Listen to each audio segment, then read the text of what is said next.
बिस्मिल्लाहिर्रहमानिर्रहीम। अस्सलाम वालेकुम फ्रेंड्स। तो कैसे हैं आप सब? इसी दुआ के साथ कि आप लोग हमेशा हंसते मुस्कुराते और सेहतमंद रहें। अपनी वीडियो का आगाज़ करते हैं। आज मैं आप लोगों के लिए बहुत ही मज़ेदार आलू के पकोड़े बनाने की रेसिपी लेकर आई हूँ। अल्हम्दुलिल्लाह ये रेसिपी बहुत ही जल्दी तैयार हो जाती है। अगर इफ्तारी में टाइम बहुत कम है तो भी आप ये रेसिपी आराम से तैयार कर सकते हैं। अल्हम्दुलिल्लाह ये बहुत ही क्रिस्पी तैयार होती है। अल्हम्दुलिल्लाह ये आलू के पकौड़े इतने मज़ेदार तैयार होते हैं कि जो भी खाएगा इसकी तारीफ़ लाजमी करेगा। तो चलिए इसके लिए हमने 2 आलू लिए हैं जिनको हमने अच्छी तरह वॉश कर लिया है। अब हमने साथ ही एक बाउल में पानी लेना है और इस तरह आलू को 2 बराबर हिस्सों में डिवाइड कर लेना है। और इसके बाद हमने इस तरह आलू की स्लाइस में कटिंग कर लेनी है। आपने इसी तरीके से तमाम आलूओं की कटिंग कर लेनी है।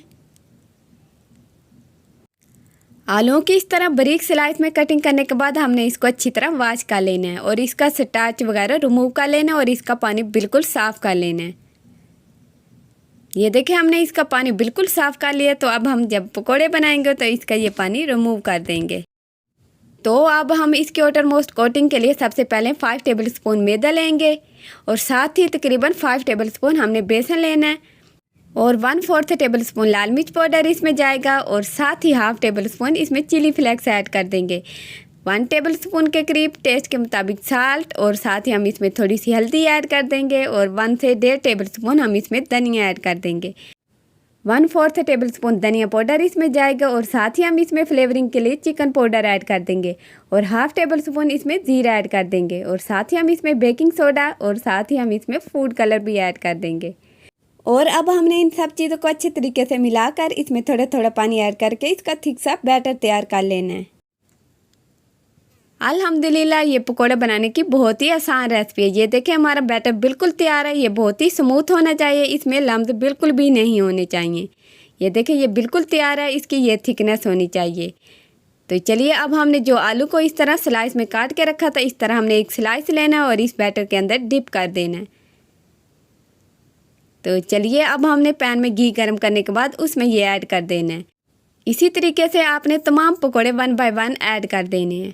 अल्हम्दुलिल्लाह ये रेसिपी बहुत ही आसान है और बहुत ही जल्दी तैयार हो जाती है और साथ ही साथ बहुत ही क्रिस्पी तैयार होती है। आपने पकोड़े ऐड करने के बाद इनको फ़ौरन पलट नहीं देना बल्कि इनको तकरीबन 2 मिनट के लिए ऐसे ही छोड़ देना ताकि ये नीचे से अच्छे तरीके से पक जाएँ। ये देखें ये नीचे से तकरीबन पक गए हैं। तो चलिए अब हमने इनको पलट लेना है। तो अब हमने इसके लिए फ्लेम को लो टू मीडियम रखना है ताकि ये अच्छी तरीके से पककर क्रिस्पी तैयार हों। अल्हम्दुलिल्लाह ये आलू के पकोड़े बहुत ही मज़ेदार और साथ ही साथ बहुत ही क्रिस्पी तैयार होते हैं।